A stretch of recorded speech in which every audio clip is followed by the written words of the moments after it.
Okay, if everything has gone according to plan, we should be live on YouTube. Hello everyone and welcome to the very first Weekends with Avrona of 2026. I was about to say 2025, but no, it's a new year, and just like every single year, you start off, the first few weeks saying the year wrong.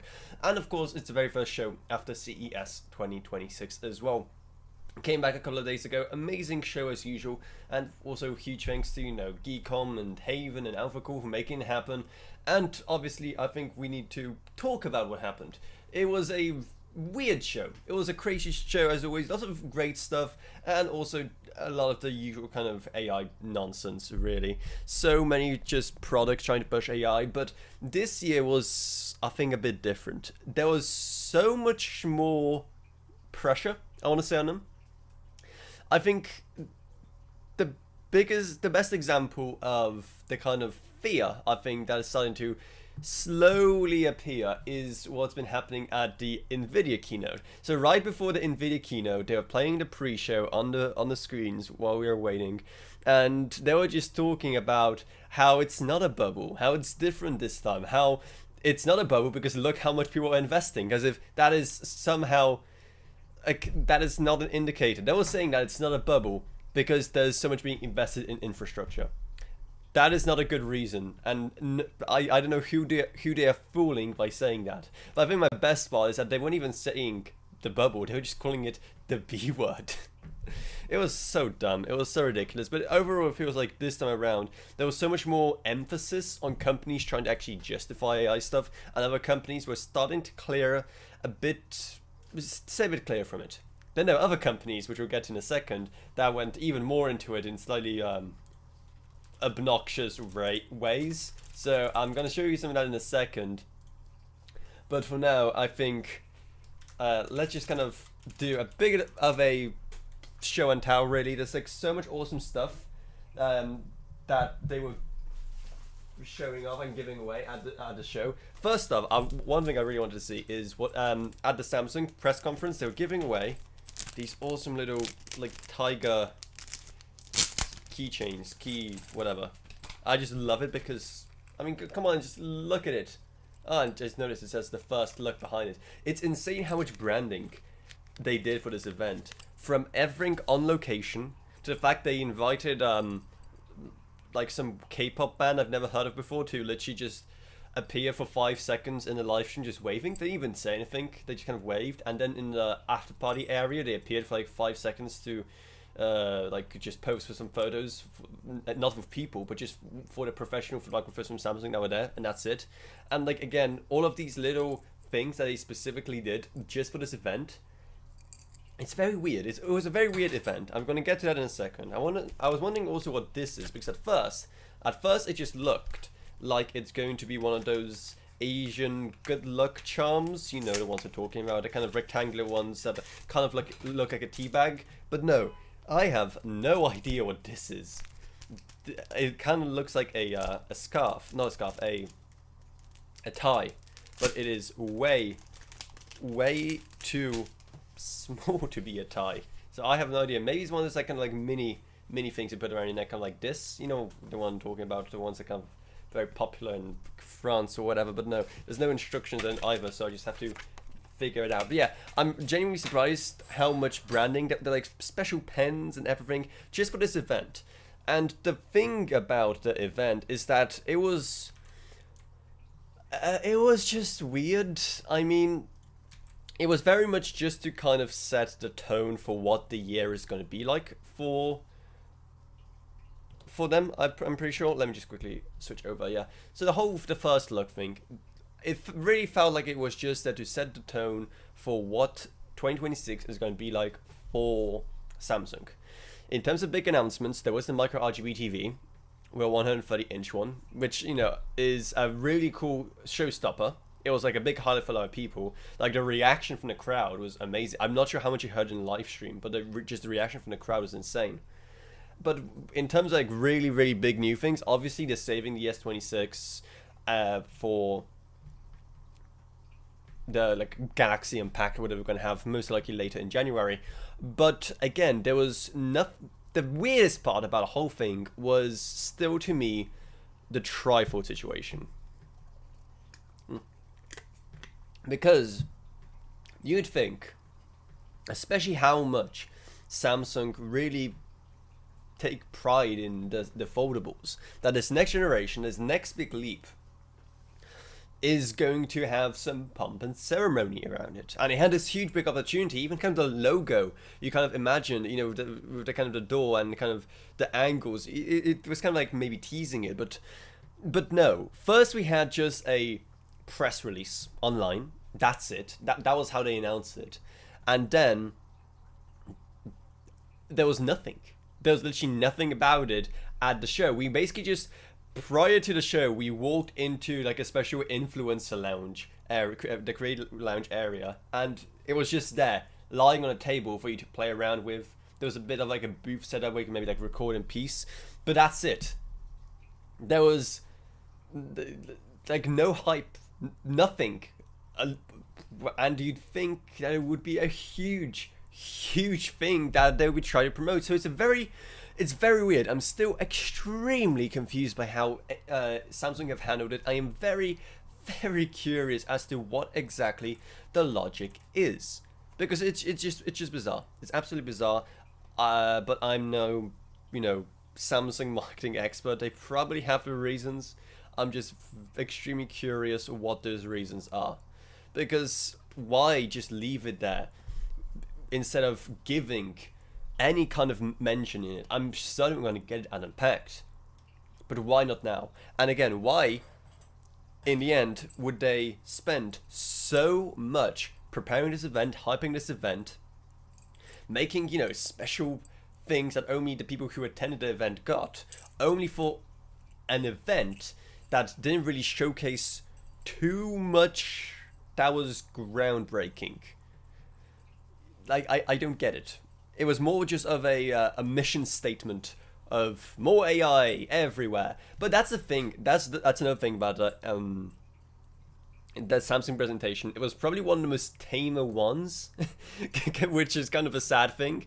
Obviously, there was still some absolutely dumb stuff when it comes to AI. However, it is definitely much better than the iPhone one. And also, they were still kind of showcasing how their tech is cool because it's actually technologically advanced, not just AI advanced. Why the TV is awesome, because it's micro RGB and it's just huge and it's using a timeless frame. And, you know, some of the other kind of very small things that they mentioned and talked about, like they were talking about more than just AI, especially when compared to just how awful in many other regards IFA was. I think what's one of the best comparisons is that back at IFA, the audience literally burst out laughing when one of the presenters said that thanks to a special new thing in your Samsung TV, you can get AI to summarize the results of a football match for you and like tell you everything that happened, so you don't even have to watch the football match. What do like? I'm sorry. Do they not realize like that most people just like watching football and aren't just there for the result? It was just the most tone deaf thing ever, and the audience actually burst out laughing. That was at IFA. And now at Samsung, they brought up AI and watching football again, but this time it was actually about watching the game. It was actually about something normal people do, not, you know, just weird people who Samsung imagine, who are basically just interested in the score and don't actually want to watch football and want the AI TV to tell them what the score was. I mean, some people probably don't want to watch. I mean, like people who are just, I don't know, like betting on football, but like they can just get that from whatever betting app they use. They don't have to get a Samsung AI TV for that. So yeah. It was very weird, but still an improvement over how it was done at IFA. Speaking of football, then there was the Lexa event. Now, I haven't published any content about it yet. I don't know why. It was actually weird. So, I'm using the word weird a lot today. I should probably stop. So, there's this place called, obviously, in Vegas, everything's all over the place. Just the Las Vegas Exhibition Center and Venetian Exhibition Center are not big enough to hold everything that's going on. So a lot of other companies are doing stuff at other venues. One of those venues is like the Museum of Illusion. So it was a very small event that Lexar did there to celebrate the 30th anniversary, as well as the partnership with the Argentinian national football team. And so they were obviously heavily promoting the fact. And then they were like talking about how great it is. And then all of a sudden, like 4 retired, not current, but retired Argentinian players from the national football team just walked on stage and started like talking. So that was so surreal. It was also kind of interesting because the whole thing was in Spanish. So there was like no one even translating. They were giving out like headsets so you could listen along in English, but for once my Spanish actually paid off and I could actually semi-understand what they're saying. It wasn't anything interesting because as usual, when you kind of hire big celebrities to do your PR for you, it's usually just talking about, why is Lexar so great? Because in football, football is really about data, and there's so much data to get through. And with Lexar, you can ensure that data is safe. It was that very expected PR talk. They didn't really say anything interesting, but just the fact they were there was pretty awesome. And they were giving out like these sets right here. So I already peeked inside, and I kind of wanted to really show you. So you just kind of open this up like this. On the top layer, you basically just have some like pins and stuff like that. And also there's this coin, which is kind of weird to me because it's packed like, it's like it's actual real solid gold. Obviously it isn't. One, the weight isn't there, and two, I highly doubt they'd be giving away actual solid gold for just an event. But at the same time, we kind of call it, maybe if it's just like, I don't know, gold plated, maybe, because again, I wouldn't know why else they would wrap it if it was just a commemorative coin, unless it's maybe just to keep it safe. Who knows? And then obviously these 2 pins aren't gold, but and then below that they were also giving out a Lexar SD card, as well as, I can't believe I actually own this. I know it was a huge fad a couple of months ago. I don't know if it's still a fad. I don't think it is, because I haven't seen anything about it recently. But then again, I don't really search for content about it. So I have one of these against my will now. A Stanley Cup. Not the NHL trophy thingy. No, just these cups that people went crazy for some reason. Comes with a straw. It's just a plastic straw. And it's, again, AFA branded. So that's, yeah. That's all I have to say about it. Okay. So yeah, Lexar, very interesting, I gotta say. Obviously, Lexar being Lexar, I mean, there's only so much that they can do. They're not the most exciting brand in the world. Obviously, they just make storage, really, and memory. So there's not much they can do, and especially now with the memory crisis, it's not like something they were promoting too much. Even then, there were some at least decent ideas they had on how to make the product stand now. Like, for example, the special metal SD card that they showed off how it withstood a rocket launch. I think that was pretty decent. But yeah, with companies like Lexar, it's kind of, marketing is an uphill battle when you have a product that's inherently useful but inherently boring. And with some of the stuff like the wow factor of having AFA players, or just, some of those kind of neat products but still very niche, I think they were able to get away with it. What else? Okay. I want to show you, probably, now that it's after the show, during the show, I try to at least be kind. I try to, at least go, hey, yeah, that's kind of cool, awesome, yeah, I kind of like the look of this. But now that the show is over, I'm going all out. So, Razer at this event. Oh my word, Razer. I knew it was going to be rough because I had like a pre-briefing. A couple of weeks before CES, I had a pre-briefing from Razer about what they'll be showing off at CES, and I knew it's going to be rough. Just by the fact that at the top of the CES landing page just says Razer AI, you know it's going to be rough. Razer, they make your mice, they make your keyboards, they make your chairs, and they're good at that. So what on earth are they doing now, just dumping so much money into dumb AI projects that literally no one in the audience cares about? You've probably seen that little jar looking thingy. I did a short about it as well, but like so many other outlets were just making fun of it. That like anime AI girl that just sits on your desk. Yeah, people have been very correctly making fun of them for that. I saw in like the comments of the posts promoting it on like Twitter and on Instagram, they were just getting absolutely roasted because why? You'd we saw what they're calling Project Ava last year as well. Back then, it didn't have the whole avatar thingy. Last year, Project Ava was just something that lived in your it was just an app that lived on your desktop, and it would just like see your screen and go like, hey, if you use this character with this loadout, it will be better for this game or whatever. It's like a gaming companion, basically an AI gaming companion. And now they turn into this whole thing, and they are being very, very correctly clowned on because they missed all the signals or something. But that wasn't even the only AI thing that they were showing off, because they're now also making, yeah, so this is Ava right here. It's just AI in a jar, and it has a camera, it has speakers, it has mics, so it can just communicate with you. And I really do not see a point. Most people do not see a point, but whatever. You can have a little anime girl that speaks to you. And I think that the weirdest one was, did you guys see the trailer for it? I'm not sure if the trailer that I saw is available online. I'm assuming it is, but when the guy's sleeping and his little AI girl is waking him up, it's so weird.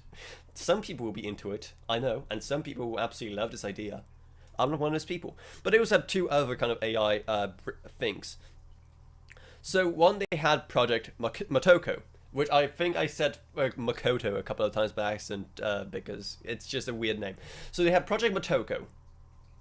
This is at least a bit more understandable of an AI project. Out of all of the AI stuff they showcase, Project Motoko is probably the one I hate the least.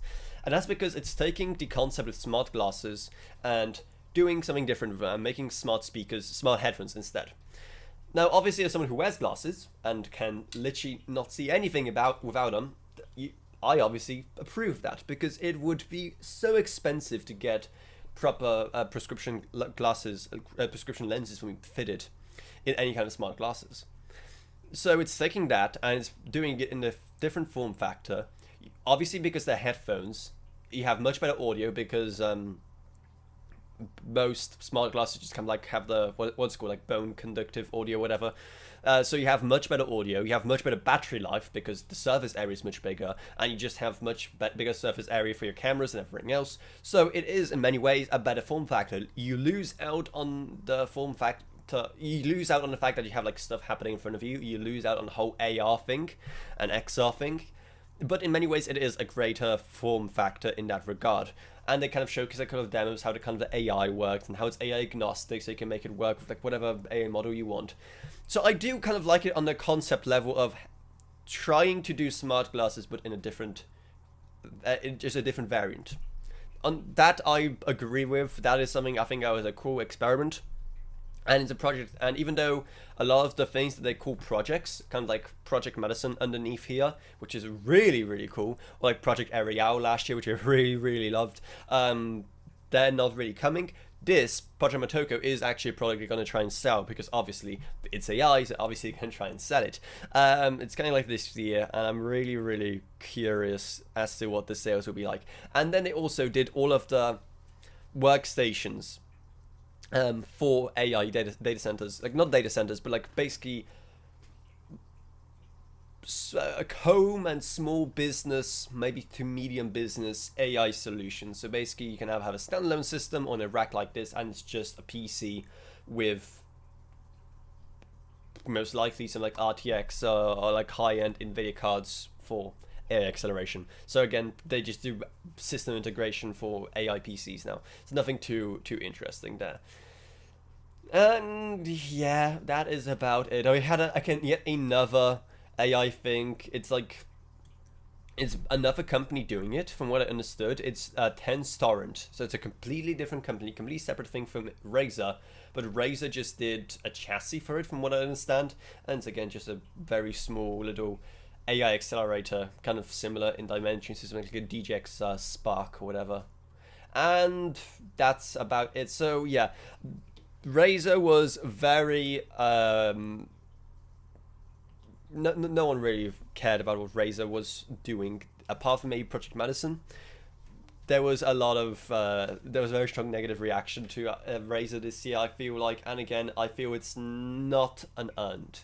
As much as I really like some of the stuff they're doing apart from AI, there was just way too much AI in it. They just didn't get the memo, and I'm very curious about how all of these projects are going to pay off for them. Like how, what the reaction is going to be like, what the sales are going to be like when they actually launch. It's going to be weird. It's going to be, like, is it going to, because it's, all of these companies definitely see the user sentiment. I don't think they're blind to it, but they also understand that they need to do these things in order to get investors to get on board. However, when the sales just aren't there, where the user base is just not there, then like, what do you do? I don't know. It's weird. It was a weird show. It was a show that in many ways drained my enthusiasm, drained my trust in this industry, but in a lot of other ways, I'm still, you know, semi-confident that we are past the peak now, and that we're kind of slowly heading towards the bubble crashing. Obviously, when it does crash, and it will be bloody, it will be brutal, it will be a huge blow, just not even just to the tech industry, but also just like to the world economy at this point, given how many trillions are in it. But I do at least feel that when looking at what's happening at CES, companies are now seeing that they either have to really justify why something is being branded as AI, or why invest in AI stuff, or they just didn't bother and showed stuff that's just cool and not because it's AI. So that's kind of my final, I guess you can call it, recap of CES 2026. Obviously, not all of my content is out yet. I still have a couple more videos from CES that I need to publish, so they'll be coming out throughout this next week, as well as one more is coming out today. That's going to be the micro RGB TV from Samsung, and then a couple of other ones. And yeah, we're kind of coming to the end of the content from CES. It was another great year in terms of just being able to see I love, you know, people I know in the industry, and seeing awesome stuff, being able to experience Las Vegas. Las Vegas is awesome. As much as I want to complain about the city, because there's a lot wrong with the city, public transport for one, just the way everything's spaced out, just the fact that it takes like half an hour to cross the road. But it is a fun city. It's fun for maybe like, you know, once every year. So that is about it for Weekends with Avrona, the very first one of 2026, one of hopefully many. Hopefully it's going to be more consistent this year, so I hope you enjoyed this live stream. If you did, maybe subscribe, like, whatever, and I'll see you all in whatever I make next. Goodbye everyone, goodbye.